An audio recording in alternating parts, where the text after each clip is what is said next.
How's it going, everybody? I'm the Texas Man. Welcome back to another video here on the channel. If you guys haven't subscribed, I highly consider you guys to do so. If you guys have done so, thank you guys for doing so. And make sure you guys hit that bell notification button to get notified of any and all upcoming videos coming out here on the channel.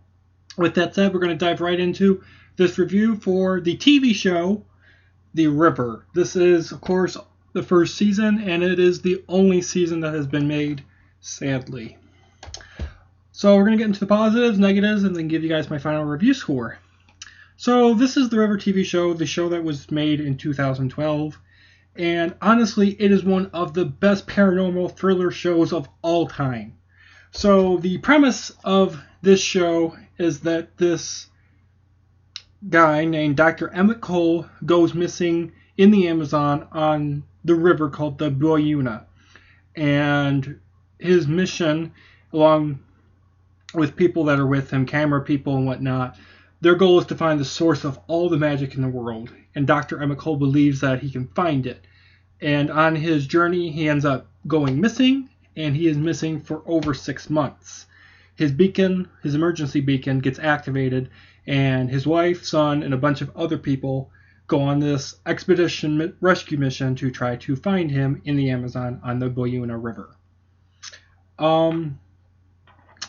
I really enjoy this show. I enjoyed it when it aired, and I enjoy watching it every single year around Halloween time. It's a fun show. It's a good show to watch just around Halloween time.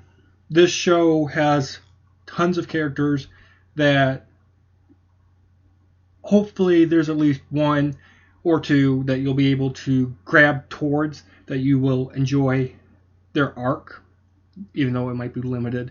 You'll enjoy basically everybody, hopefully, including the a-holes that are in the show. Personally, I enjoyed the zombie and the possessed doll episodes the most. There's only 8 episodes, and I'll get to that later. This entire show also was produced by Steven Spielberg, and you can tell. It's really good production value. This show has really no predictable events. You really don't know what's coming, and even when you think you do, this show does a 180 on you and makes you say, hey, okay, I thought I knew what was coming, and yeah, something else happens.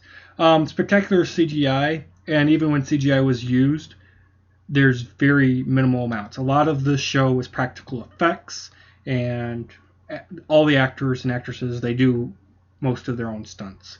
Very little stunt doubles. The most emotional part of the show, personally, was the Ghost Crew episode, especially the scene where the dad ends up dying, and to me, it was emotional, and I cried the first time I saw it. I still cry sometimes when I watch it every year. It's a very emotional scene.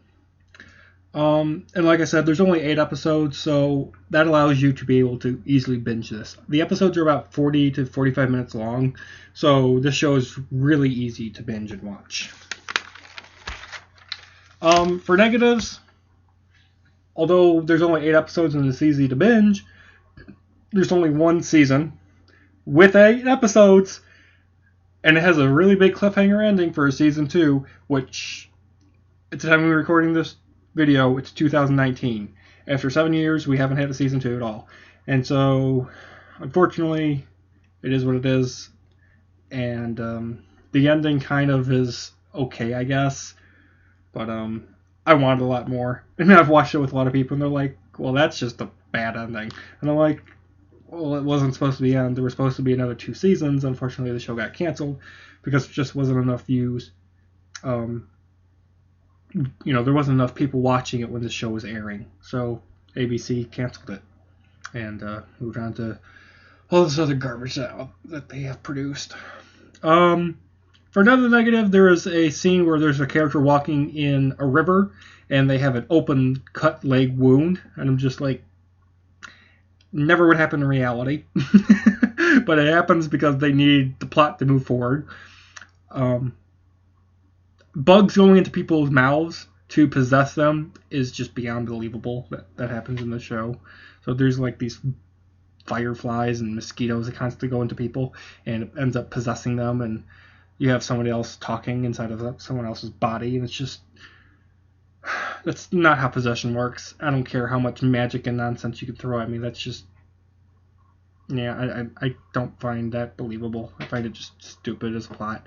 The show also relies a lot on the use of cameras. The reality TV show basically is a crutch, and there's just too much of it. I want to see, people, not people behind a camera with people behind a camera to make a show. It was a cool premise, but they just overused it way too much. The show is filled with cliches. This show has tons. I don't know how Steven Spielberg did this or allowed it, but this show has so many bad editing scenes.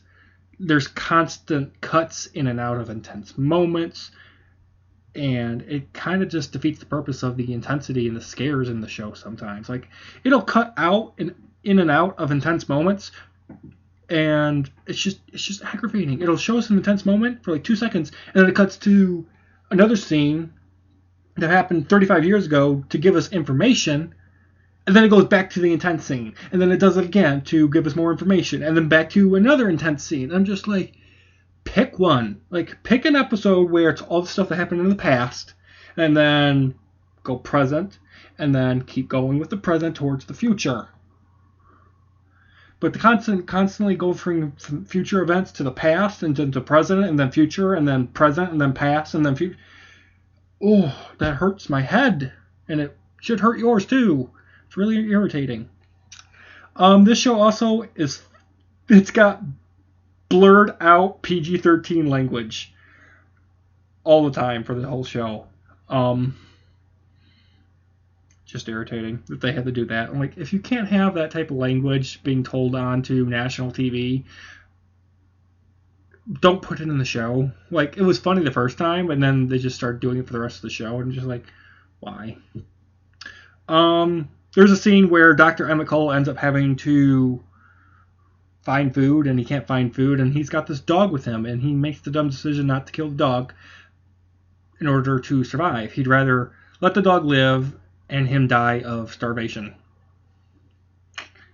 I mean, I guess that's a good thing, but at the same time, I'm like, I'm sorry, but I'm going to personally kill the dog so I can live. I am the alpha species, just the way it is. There's a character in the show, and she has this birthmark, or her special mark that makes her special somehow, and the show doesn't get to explain that because they don't do a season 2 to explain it.